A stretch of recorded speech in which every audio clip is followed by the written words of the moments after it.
नमस्कार। राष्ट्रीय साहित्यिक पत्रिका साहित्य भारती में आपका स्वागत है। मैं हूँ नवोदिता और मैं मनोज।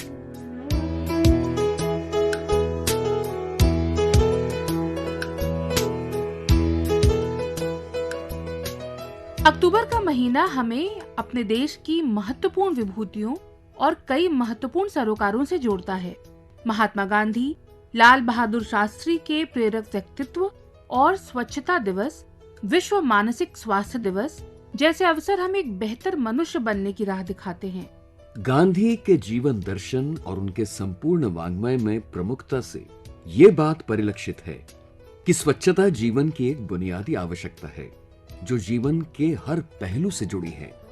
बापू ने इसे सदैव आत्मशुद्धि, सामाजिक सुधार और राष्ट्र निर्माण का एक महत्वपूर्ण हिस्सा माना और स्पष्ट कहा कि सफाई और स्वच्छता के बिना स्वराज्य अधूरा है।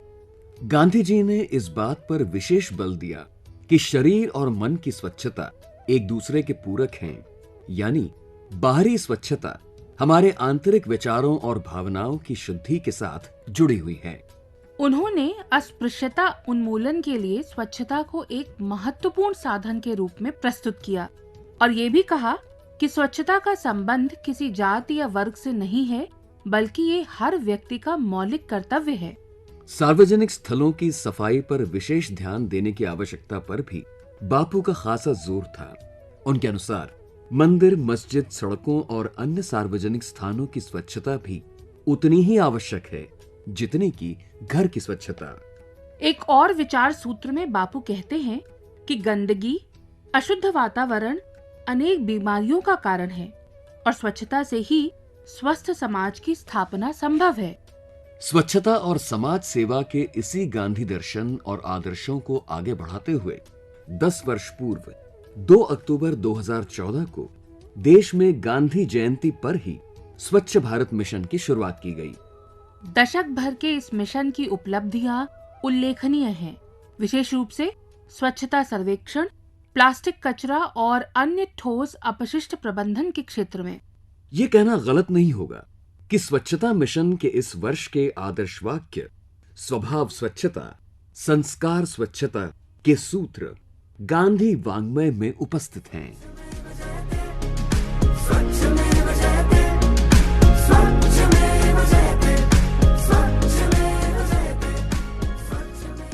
मनोज, स्वच्छता की तरह ही साहित्य का भी एक तरह से हमारे स्वस्थ रहने से गहरा संबंध है। बिल्कुल। विस्तार में कहें तो मानसिक स्वास्थ्य और साहित्य के बीच का संबंध हमेशा ही विद्वानों, लेखकों और मनोवैज्ञानिकों के बीच चर्चा का विषय रहा है। और ये भी लगभग एक स्थापित तथ्य है कि साहित्य न केवल हमारी मानसिक स्थिति को व्यक्त करता है, बल्कि उसे सुधारने और समझने का भी एक महत्वपूर्ण साधन है। लेखन, विशेष रूप से रचनात्मक लेखन, आत्म अभिव्यक्ति का एक सशक्त माध्यम है। जब व्यक्ति अपने भीतर के विचारों, चिंताओं और भावनाओं को शब्दों में ढालता है, तो वो न केवल अपने मन के बोझ को हल्का करता है, बल्कि आत्म चिकित्सा का भी अनुभव करता है। इसी तरह डायरी लेखन या जर्नलिंग भी तनाव और मानसिक अशांति को दूर करने का एक प्रभावी तरीका है। यह न केवल हमें अपनी भावनाओं को स्पष्ट रूप से समझने में मदद करता है, बल्कि आत्मबोध को भी प्रखर करता है। और दूसरी ओर पठन पाठन मानसिक विश्राम का एक अनूठा साधन है। जब हम किसी साहित्यिक रचना में डूब जाते हैं, तो हम अपने मानसिक और भावनात्मक तनावों से दूर हो जाते हैं। साहित्य लेखन और पठन पाठन दोनों ही मानसिक स्वास्थ्य पर गहरे प्रभाव डालते हैं। और आज के समय में जब मानसिक तनाव और अवसाद आम हो गए हैं, 10 अक्टूबर को विश्व मानसिक स्वास्थ्य दिवस पर यह पड़ताल उपयुक्त ही होगी कि किस प्रकार साहित्य हमारे मानसिक स्वास्थ्य को परिभाषित, परिष्कृत और प्रेरित कर सकता है।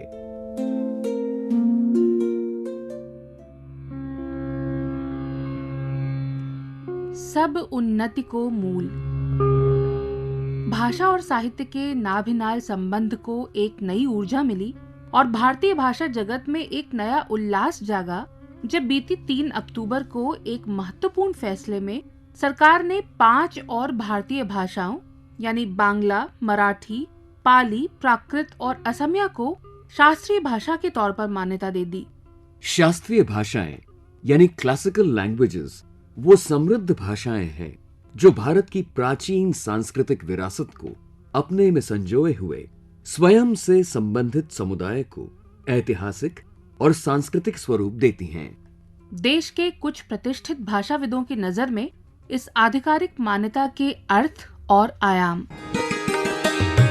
राम नक्षत्र प्रसाद, एक्स वाइस चांसलर, नव नालंदा यूनिवर्सिटी। सबसे बड़ा इसका एक असर हमारे समाज पर, हमारे देश की सांस्कृतिक धरोहर पर होने वाला है, जहां इन भाषाओं के माध्यम से हम अपनी प्राचीन शैक्षिक परंपरा का एक उसी भाषा के माध्यम से अध्ययन करने का अवसर मिलेगा। अब भारत सरकार इन सब कार्यों के लिए विशेष ध्यान देगी। इन भाषाओं के माध्यम से स्पीकिंग कोर्सेज वगैरह, रिसर्चेज, ट्रांसलेशन, प्राचीन जो पुस्तकें हैं जो अनुपलब्ध हैं उनका रिस्टोरेशन इत्यादि कार्य हो सकेंगे और इनके लिए भारत सरकार की ओर से अनुदान भी मिल सकता है। अनुदान का सहयोग मिलेगा तो वे उत्साह के साथ इस कार्य में आगे आएंगे, इस कार्य को आगे बढ़ाएंगे और एक भारतीय साहित्य की एक समुचित सेवा हो पाएगी। मैं जितेंद्र बाबूलाल शाह, डायरेक्टर श्रुत रत्नाकर, एक प्रतिष्ठित भारतीय संस्कृति के संस्था अहमदाबाद, भारत सरकार द्वारा प्राकृत भाषा को क्लासिकल लैंग्वेज यानी कि शास्त्रीय भाषाओं की सूची में शामिल किया गया है, उसके मैं अनुमोदना करता हूँ, सराहना करता हूँ। प्राकृत भाषा आज से 2500 वर्ष पूर्व भारत की जनभाषा थी। श्रमण भगवान महावीर ने अपना उपदेश प्राकृत भाषा में ही दिया था। प्राकृत भाषा में बहुत सारे ग्रंथ रचे गए हैं। प्राकृत भाषा का साहित्य समृद्ध है। संस्कृत भाषा के नाटकों में भी प्राकृत भाषा का प्रचुर मात्रा में प्रयोग हुआ है। क्लासिकल लैंग्वेज में समाविष्ट करने से प्राकृत भाषा के साहित्य एवं प्राकृत भाषा का विकास होगा और भारत में प्राकृत भाषा का प्रचार और प्रसार होगा। यह बात सत्य है कि प्राकृत भाषा के साहित्य के अध्ययन के बिना भारतीय संस्कृति का सर्वांगीण परिचय नहीं हो सकता है। अतः प्राकृत भाषा एवं साहित्य का अध्ययन आवश्यक था। सरकार द्वारा इसको क्लासिकल लैंग्वेज में समाविष्ट किया है, उसकी मैं प्रशंसा करता हूँ और आने वाले भविष्य में प्राकृत भाषा एवं साहित्य का निश्चित ही विकास, प्रसार और प्रचार होता रहेगा।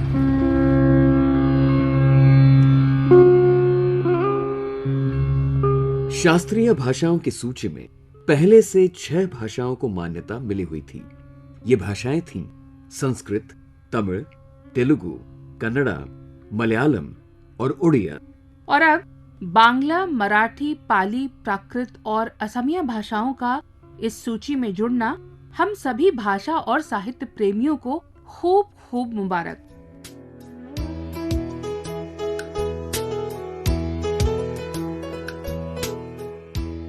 पत्रिका की शुरुआत में ही महात्मा गांधी के विचारों को हमने स्वच्छता के परिप्रेक्ष्य में समझा और अब उनकी मौजूदगी को ढूंढने और समझने की कोशिश करते हैं देश के पूर्वांचल कहे जाने वाले क्षेत्र में।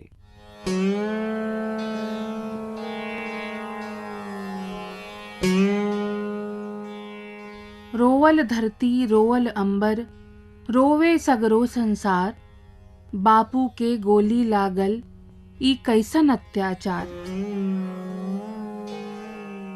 ये एक छोटा सा उदाहरण था कि कैसे पूर्वांचल के लोक साहित्य में महात्मा गांधी का जीवन, उनकी छवि, आदर्श और उनके सिद्धांत मौखिक वाचिक परंपरा में वाहित होकर लोक गीतों, कहावतों और जन कथाओं के माध्यम से यहाँ की संस्कृति में रचे बसे हैं।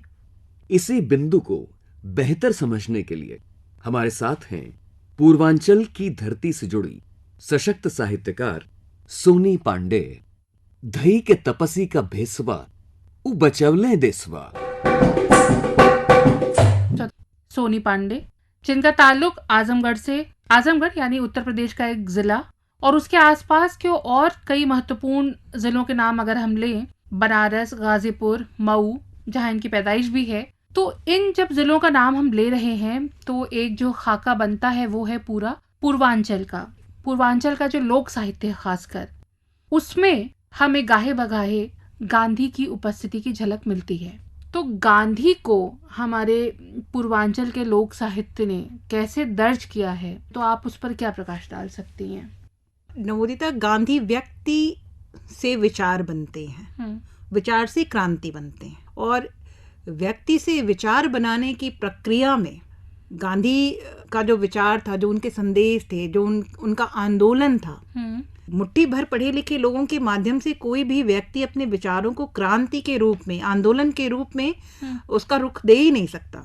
गांधीवाद से जब पूर्वांचल के किसान जुड़ते हैं तो गांधी का जो विचार है वो एक आंदोलन का रूप लेता है। आंदोलनों के अपने गीत रहे हैं, आंदोलनों का अपना संदेश रहा है, और इसे खूब दर्ज किया गया बहुत सारे किस्से, कहानियों और जो है कहावतों में।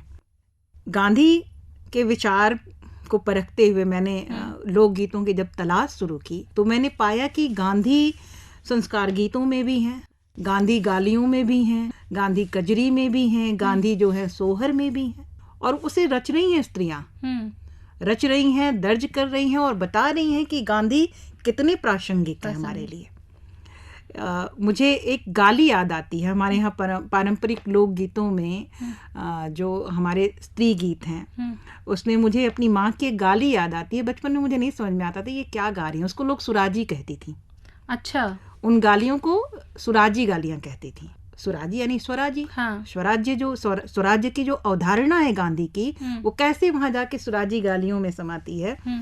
माता जी ब्याह में जब खासतौर पे बेटियों का ब्याह होता था तो उन अपने समूह में गाती थी, तो हरे मणुआ समधी कपड़ा के पूछ जे, माई बहिना बेचिरो रे कपड़ा ले लीजी। हमरे मणुआ समधी आदमी के पूछ जे, खदर सुदेसिया से हो जाला बियाह जी। ये गाली में स्त्रियां दर्ज कर रही हैं, और सुराजी गालियां ये उस समय की सुराजी गालियां हैं। गांधी का स्वराज्य का जो आंदोलन था, जब वो एक पूरी क्रांतिकारी आंदोलन छिड़ता है पूरे देश में, विदेशी चीजों की होली जलाई जाती है, मतलब हमारे लोक मंगल के जो अवसर थे उसमें भी उनकी पैठ थी और इतनी गहरी पैठ थी कि ब्याह के अवसर में जब स्त्रियां अपने स्वजनों को गालियां गा रही हैं, उसमें भी स्वराजी का संदेश दे रही हैं, उसमें भी स्वदेशी का संदेश निहित है। और खद्दर के कपड़े की जो बात गांधी करते हैं, खद्दर एक कपड़ा नहीं था, दरअसल खद्दर एक संदेश था। इसी तरह चरखे पे भी बहुत सारी चीजें हैं, चरखे पर भी बहुत सारे गीत। एक कजरी है, गांधी बाबा के चरखा चलाइब सखी, सूत कात कपड़ा बनाइब सखीना। गांधी बाबा के चरखा चलाइब सखी, सूत कात कपड़ा बनाइब सखीना। सूत काट काट धरब, घरमा सुरादी से भरब, हम त गांधी बाबा के राह चली जाइब सखी, चरखा चलाइब सखीना। क्या बात है। मिर्जापुर की एक कजरी है, पूर्वांचल का वो भी इलाका है। बिल्कुल, क्या बात है। वहाँ स्त्रियां कजरी में गा रही हैं, वहाँ चरखा है, वहाँ खादी है, वहाँ गांधी है, वहाँ स्वराज्य है। गांधी की कितनी गहरी पैठ थी कि वो अनपढ़ स्त्रियां, अनपढ़ क्या निरक्षर, लेकिन वो स्त्रियां एक मौखिक परंपरा में अपने गीत रच रही थी और गांधी को दर्ज कर रही थी। और इन गीतों की या इन लोक गीतों की रचना में, जैसे अभी आपने कुछ उदाहरण दिए, गाली तो मान लीजिए हम मान के चलते हैं कि महिलाओं द्वारा ही गाई जाती रही होंगी, पर और भी दूसरे तरह के जो लोकगीत थे उसमें क्या आपको पुरुष स्वरों की भी मौजूदगी मिलती है? बिल्कुल, पुरुषों ने भी खूब लिखा, बिरहा में भी थे, ऋतु गीतों में थे। एक पुरुषों द्वारा ये लिखित है गीत, हालांकि इसकी लय मुझे नहीं पता है, स्त्रियों के गीतों की लय मुझे मालूम है। अवतार महात्मा गांधी के भारत के भार उतारे का, श्री राम के सेना बानर रही, श्री किशन के सेना ग्वाल बाल, गांधी के सामने पब्लिक रहे, भारत के भार उतारे। मतलब भारत को मुक्त कराने के लिए उनके सामने आम जनता थी। तो गांधी की पैठ आम जन तक पहुंचती है, और इसी लोक भाषा और लोक साहित्य के माध्यम से आप पाएंगे कि हमारे समकाल में भी, आधुनिक काल के भी कवियों ने, हमारे बड़े ही क्रांतिकारी कवि देवरिया के गोरख पांडे जब बाद में दिल्ली विश्वविद्यालय आते हैं, वो भी लिखते हैं कि सुराज आई बबुआ धीरे धीरे, आनी से आई गानी से आई, टुटरी मढ़ैया उड़ाई, सुराज आई बबुआ धीरे धीरे। एक रचना है जो जेपी आंदोलन में खूब गाई गई, आज भी बहुत गाई जाती है। गोरख पांडे के गीत आज भी गाए जाते हैं, तो वो भी गांधी को याद करते हैं। कैलाश गौतम जी लिखते हैं, सिर फूटल हो गला कटत हो, लहू बहत हो गांधी जी, देश बटत हो जैसे हरदी धान बटत हो गांधी जी, बेर बिसौते ररुआ चिड़ई रोज ररोत हो गांधी जी, तोहरे घर के रामे मालिक सबे कहत हो गांधी जी, का बतलाई कहें सुने में शर्म लगत हो गांधी जी, केहुक नाही चित्त ठिकाने बरम लगत हो गांधी जी, ऐसन तारू चटकल अब की गरम लगत हो गांधी जी, गाभिन हो की ठाठ मर कही भरम लगत हो गांधी जी। तो गांधी को कैलाश गौतम भी याद करते हैं, गांधी को गोरख पांडे भी याद करते हैं। निरंतर जो है गांधी आज भी विचार नहीं मरते हैं, और मुझे लगता है कि भारतीय प्रायद्वीप का जब तक अस्तित्व रहेगा तब तक गांधी रहेंगे। और इनकी पैठ मैंने जैसा कि आपसे बताया कि लोकगीतों में बहुत गहरे तक है। नवोदिता, गांधी का जो सबसे ज्यादा जो पक्ष है आम जनमानस में, वो उनका जो स्वराज्य को लेके जो अवधारणा है, तो इसका उल्लेख बहुत ज्यादा मिलता है। एक लोकगीत और मैं आपको जो है यहाँ पढ़ के सुनाती हूँ। खादी का डंका घर घर बजवा देहले गांधी बाबा, मिट्टी मालंग का शायर के मिलवा देहले गांधी बाबा, जो पहन साड़ियाँ परदेशी चलती रहे भारत के बहिना, खादी के उनकर सुंदर तन सजवा देने गांधी बाबा। बहुत बहुत शुक्रिया सोनी जी। कह सकते हैं कि एक चित्र ऐसा खींचा है कि हम समझ पा रहे हैं कि कहाँ से और कहाँ तक गांधी की उपस्थिति थी। तो बहुत बहुत धन्यवाद आपका आकाशवाणी में आने के लिए और इस विषय पर हमारे साथ बातचीत करने के लिए। धन्यवाद। पूर्वांचल के लोक साहित्य में गांधी की उपस्थिति पर अभी हमने सुना साहित्यकार सोनी पांडेय को। प्रस्तुति केंद्रीय हिंदी रूपक एकांश।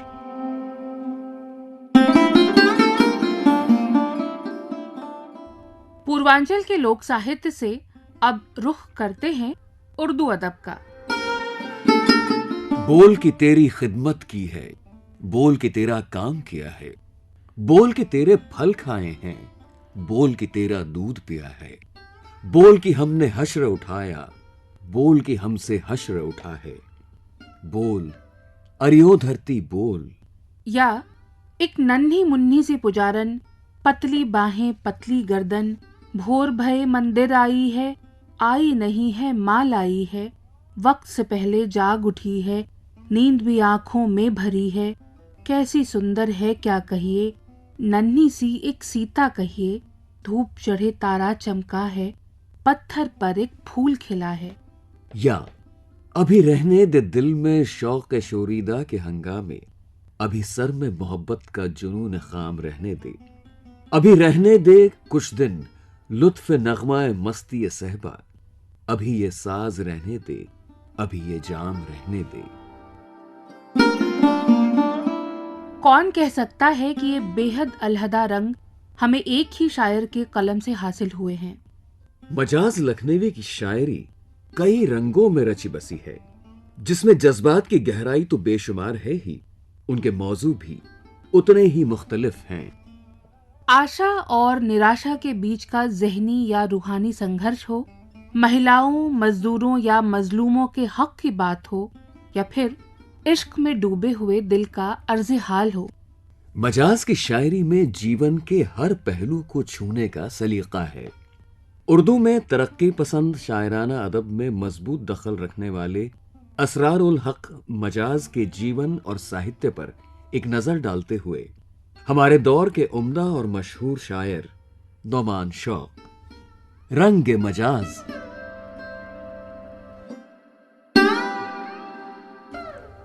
मजाज यानी असरारुल हक मजाज, एक ऐसा नाम जिसने अपनी बहुत छोटी सी जिंदगी में उर्दू शायरी में काफी नाम कमाया। 1911 की पैदाइश और 1955 में देहांत, यानी तकरीबन 44 साल। और ये 44 साल वो थे जब फैज़ अहमद फैज़, सरदार जाफरी, मखदूम मुहिउद्दीन, जज़्बी और साहिर जैसे शायर उनके समकालीन ही नहीं थे, बल्कि उनके हम प्याला और हम नवाला भी थे। इनकी लोकप्रियता का ये आलम था कि इस्मत चुग़ताई कहती हैं कि उनके अलीगढ़ के दिनों में हॉस्टल की लड़कियां उनके कलाम को अपने सीने से लगाकर सोती थीं। जोश उनके बारे में कहते हैं कि मजाज ऐसी सलाहियतों के मालिक थे कि अपनी सारी उम्र में उन्होंने सिर्फ उन सलाहियतों का 1/4 इस्तेमाल किया। मजाज की शुरू की जिंदगी आगरा में, फिर लखनऊ में गुजरी। आगरा में उनके पिताश्री वहाँ नौकरी में थे। सेंट जॉन्स कॉलेज में उनका दाखिला कराया गया, जहाँ जज़्बी भी पढ़ते थे। और पड़ोस में उर्दू के मशहूर शायर फ़ानी बदायूनी थे। शुरू में मजाज ने अपना कलाम फ़ानी बदायूनी को दिखाया, यानी उनसे इस्लाह ली। लेकिन उनका मिजाज और उनकी शायरी का रंग ऐसा था कि फ़ानी ने खुद ही कह दिया कि मजाज साहब, आप अपना कलाम किसी और से दिखाएं। अब आगरा की ये इब्तिदाई शायरी आगरा में ही ख़त्म हो गई, क्योंकि वो इम्तिहान में फ़ेल हो गए। तो मजबूर होकर अलीगढ़ वापस अपने माँ बाप के पास चले गए। यहाँ उनकी ज़िंदगी का दूसरा मोड़ शुरू हुआ।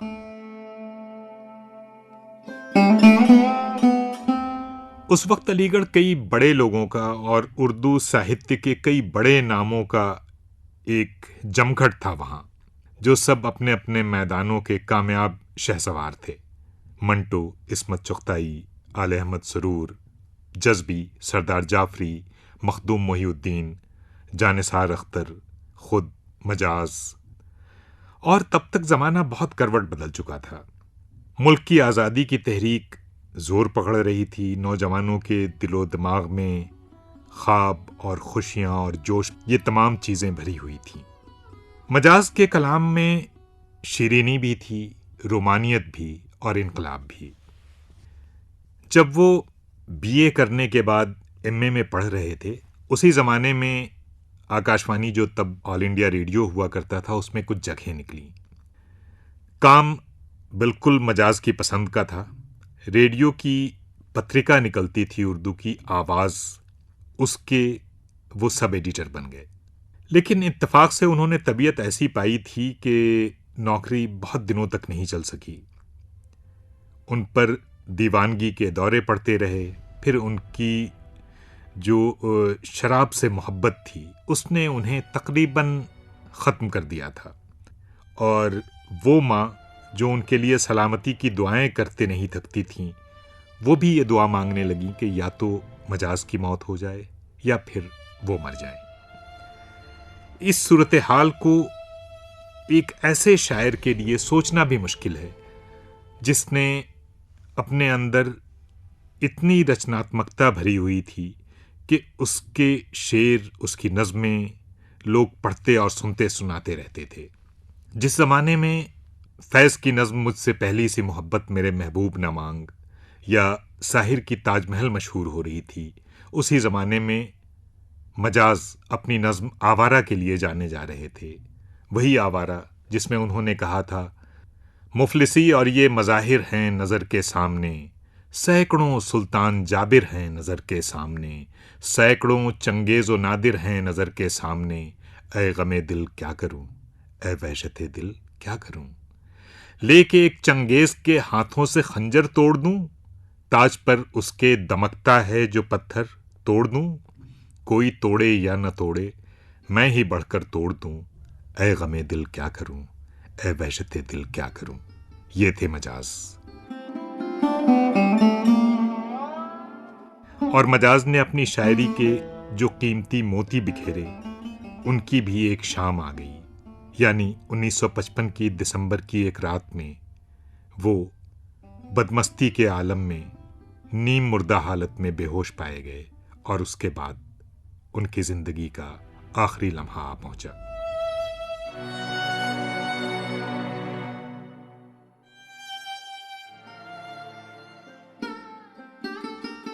उन्होंने गजलें भी कहीं, लेकिन वो बुनियादी तौर पर नज्म के शायर थे, हुस्न परस्त, आशिक मजाज और इनकलाब पसंद। अब कहते हैं, बताऊं क्या तुझे ए हमनशी, किससे मोहब्बत है, मैं जिस दुनिया में रहता हूं वो इस दुनिया की औरत है। या फिर उन्होंने कहा, मुझको ये आरजू वो उठाएं नकाब, खुद उनको ये इंतजार तकाजा करे कोई। और फिर उनका ये शेर तो आपने भी सुना होगा, बहुत मशहूर शेर है कि तेरे माथे पे ये आंचल बहुत ही खूब है, लेकिन तू इस आंचल से एक परचम बना लेती तो अच्छा था। ये शेर मजाज का सिग्नेचर शेर है। और उनकी इनकलाबी शायरी की जब हम बात करें तो उन्होंने समाज में तब्दीली के जो ख्वाब देखे थे वो उनके शेर में जा बजा हैं। जैसे हिंदू चला गया ना मुसलमान चला गया, इंसान की जुस्तजू में एक इंसान चला गया। या ये शेर कि बहुत मुश्किल है दुनिया का संवरना, तेरी जुल्फों का पेचो खम नहीं है।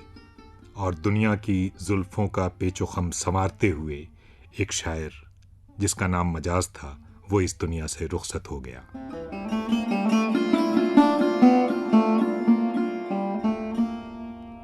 मजाज की जिंदगी और शायरी पर नोमान शौक को आपने सुना। प्रस्तुति केंद्रीय हिंदी रूपक एकांश। बीते दिनों साहित्य अकादमी पुरस्कार और एशिया के लिए राष्ट्रमंडल कविता पुरस्कार से सम्मानित प्रख्यात अंग्रेजी साहित्यकार के दारूवाला ने दुनिया फानी को अलविदा कह दिया।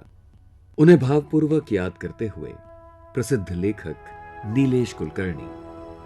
अंग्रेजी की कविता एक ऐसी विधा है जो भारत में एक बहुत गिने चुने लोगों की रीडरशिप है उसके लिए। अब इस गिनी चुनी लोगों की विधा में लिखते हुए भी अगर वो एक घर घर का नाम बन गए हैं कि सब लोग समझते हैं कि के दारूवाला जी कोई उत्कृष्ट साहित्यकार थे, तो इसका मतलब देखिए उनकी लेखनी में कितना दम था। प्रशासनिक सेवा के अधिकारी रहे हैं, हम समझ के चलते हैं कि एक पुलिस अधिकारी रुक्ष होता है, लेकिन उनके अंदर जो संवेदनशीलता थी वो उनकी कविताओं में उभर के आती है। अब ये कहना मुश्किल है कि वो अपनी कविताओं के कारण ज्यादा प्रसिद्ध थे कि अपनी कहानियों के कारण, लेकिन कहानी और कविता दोनों का सम्मिश्रण उन्होंने जो लिखकर दिया है उसके लिए हमेशा से जाने जाएंगे। मैंने तो उनकी कहानियां भी बहुत पढ़ी हैं, उनमें एक बड़ा डार्क ह्यूमर निकल के आता है, एक व्यंग निकल के आता है। कहीं ना कहीं उनकी प्रशासनिक सेवा का जो कार्यकाल गुजरा था उसकी एक झलक मिलती है उनके कार्य के अंदर। तो एक तरह से देखा जाए तो उन्होंने अपने जीवन का पूरा निचोड़ अपने कविताओं में और कहानियों में डाल दिया, और आज की तारीख में हमारे साथ नहीं रहे। ये हमारे लिए बहुत ही दुखद घटना है और साहित्य जगत ने एक बहुत ही उम्दा खिलाड़ी अपने बीच का खो दिया है। उनको भावपूर्ण श्रद्धांजलि।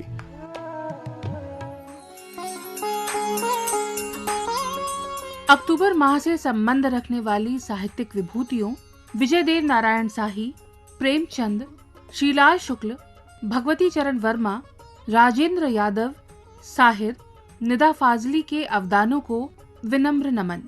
और ये बात हम रेखांकित करते चलें कि प्रख्यात साहित्यकार और विचारक विजयदेव नारायण शाही का ये जन्मशती वर्ष है। साहित्य के महागुरुओं महर्षि वाल्मीकि जयंती और श्री माधवाचार्य जयंती की हार्दिक शुभकामनाओं के साथ संपन्न होता है साहित्य भारती का ये अंक। मनोज और नवोदिता को अनुमति दीजिए। नमस्कार।